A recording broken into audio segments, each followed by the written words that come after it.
어려운 뉴스는 쉽게, 복잡한 세상 소식은 간단하게 전해드리는 이슈 펀치 시간입니다. 네, 오늘은 김종수 기자와 조미령 아나운서가 전해드립니다. 오늘 미디어를 달궜던 이슈들을 풀어보는 한밤의 뉴스풀이 이슈 펀치입니다. 네, 오늘도 여러 굵직굵직한 뉴스들이 시민들의 눈길을 붙잡았는데요. 지금 저희와 함께 살펴보러 출발하시죠.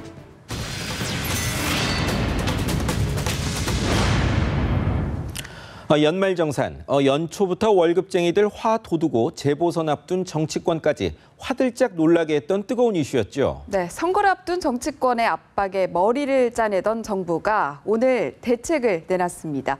먼저 준비된 영상부터 보시죠. 정부가 내놓은 연말정산 보완 대책의 초점은 자녀가 많고 소득이 적은 근로자의 세금 부담을 줄이는 것. 구체적으로는 자녀가 2명 이상이거나 연소득이 5,500만 원 이하인 근로자가 중점 대상입니다.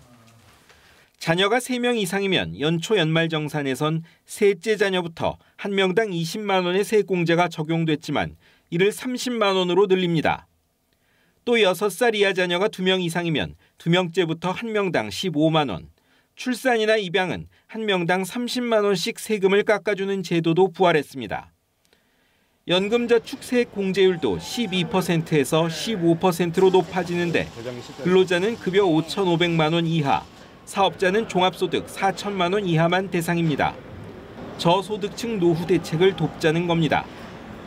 산출세액의 일정 비율을 깎아주는 근로소득 세액 공제도 늘어납니다.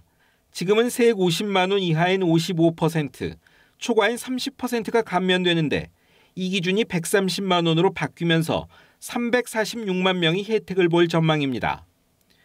이 밖에 의료비, 교육비 지출이 거의 없는 1인 가구의 세금을 깎아주는 데 유용한 표준세액 공제도 금액이 12만 원에서 13만 원으로 높아집니다.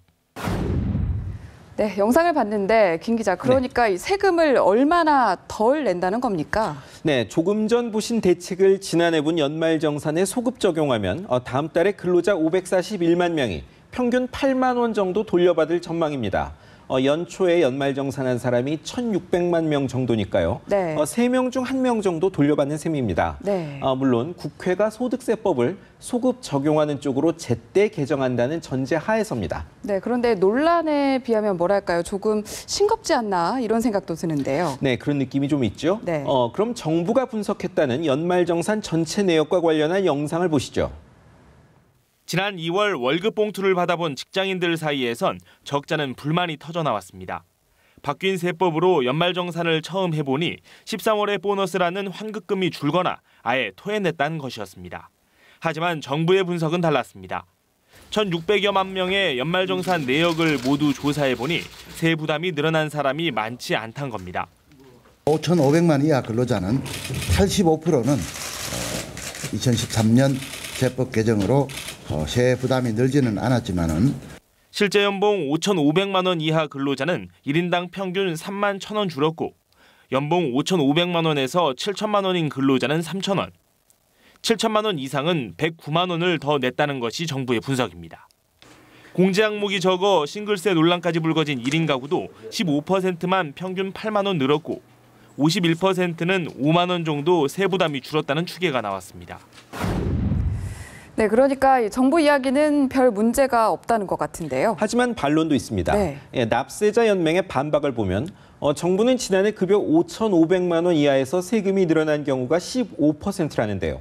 이 중 새로 입사하거나 퇴사해서 과세 기준에 미달한 512만 명을 빼고 고려하면 연봉 5,500만 원 이하라도 4명 중 1명꼴로 세금이 늘었다고 하죠. 네, 정치권도 부담스러우니 이 대책을 요구했던 게 아닌가 싶네요. 그렇습니다. 다시는 이런 혼란 보고 싶지 않네요.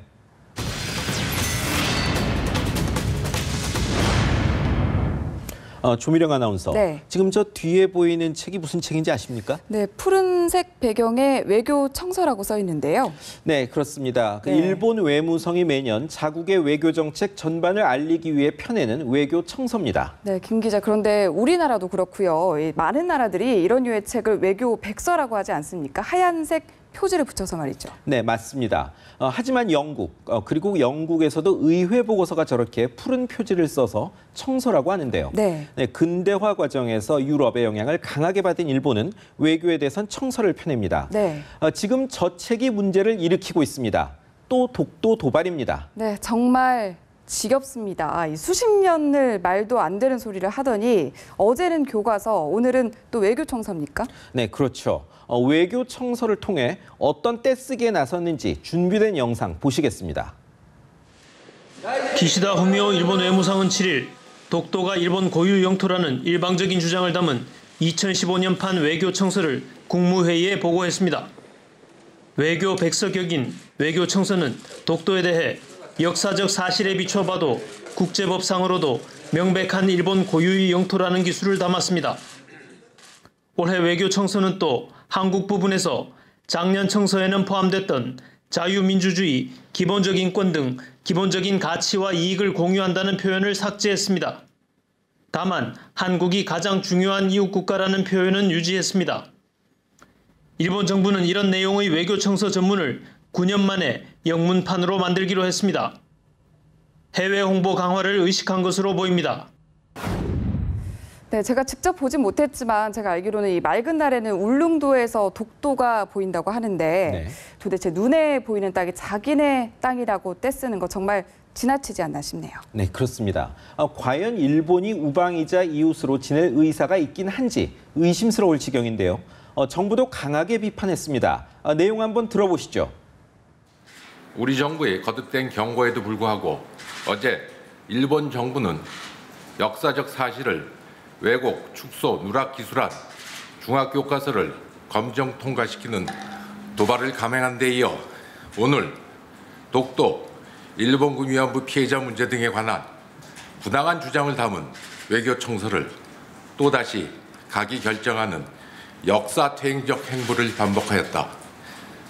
일본 정부가 아무리 억지 주장을 되풀이하여도 우리 고유 영토인 독도가 일본 제국주의에 의한 한반도 침탈의 첫 번째 희생물이었고 일본군 위안부 피해자분들이 강제로 끌려가 형언할 수 없는 고통을 겪고 상처를 입었다는 역사적 진실은 지울 수도 수정할 수도 없는 것이다. 일본 정부는 메르켈 총리가 독일은 과거의 잔혹 행위를 전달하고 기억해야 할 영원한 책무가 있다고 발언한 것을 가슴에 되새기면서 전후 독일이 왜 국제사회로부터 존경받고 있는지 그 이유를 자문해 보아야 할 것이다. 아시다시피 올해는 근거도 없는 터무니없는 이념을 내세워 침략 전쟁에 나섰던 나치 독일과 군국주의 일본이 비참하게 패망한 지 꼭 70년이 되는 해입니다. 침략 전쟁의 주모자들 가운데 일왕을 제외한 나머지는 처단됐든지 처단이 두려워 자살했는데요. 네, 일본은 독일에 반성하는 자세도 배워야겠지만 그전에 70년 전과 지금의 상황은 하늘과 땅 차이란 점을 깨우쳐야 할 것 같습니다. 그게 역사의 교훈일 겁니다.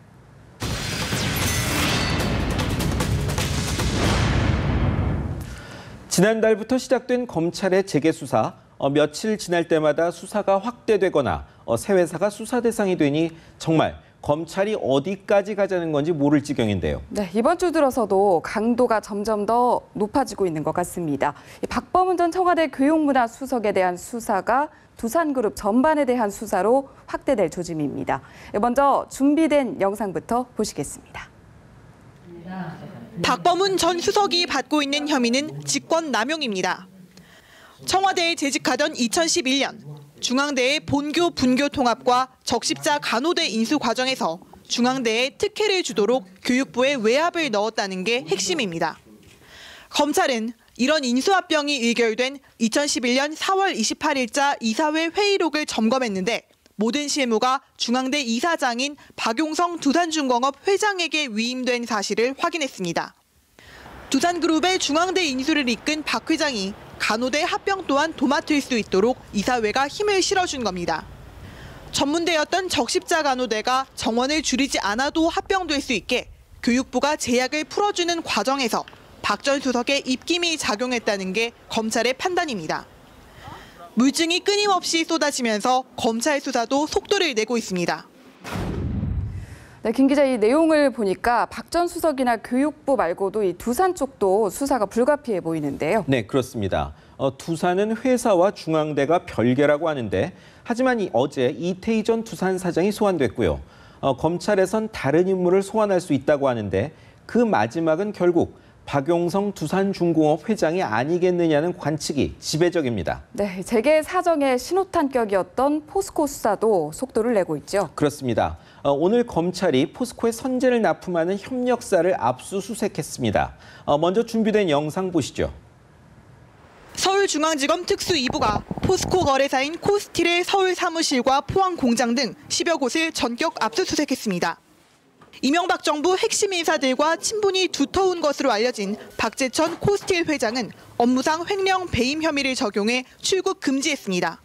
코스틸은 포스코로부터 철강 중간재를 사들여 가공 판매하는 업체로 성진지오텍, 동양종합건설 등과 함께 포스코 그룹 정관계 로비 의혹의 매개 회사로 수사선상에 올라 있었습니다.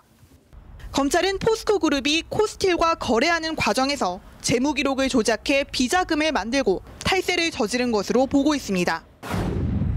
네, 이처럼 협력사를 뒤지는 게 혹시 협력사와의 거래 과정에서 비자금이 조성됐는지 또 협력사가 로비나 유착의 통로가 됐는지를 살펴보려는 거겠죠. 네, 그렇습니다. 네. 그럴 걸로 추정은 되는데요. 하여튼 재계 수사, 군불은 짚혀지고 있는데 그 열기에 어디까지 될지 저희 이슈펀치도 잘 지켜보겠습니다.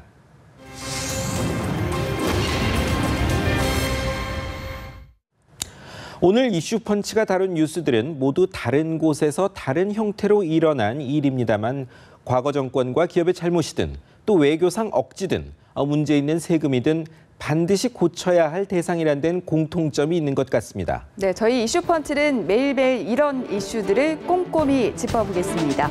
오늘은 여기까지입니다. 고맙습니다.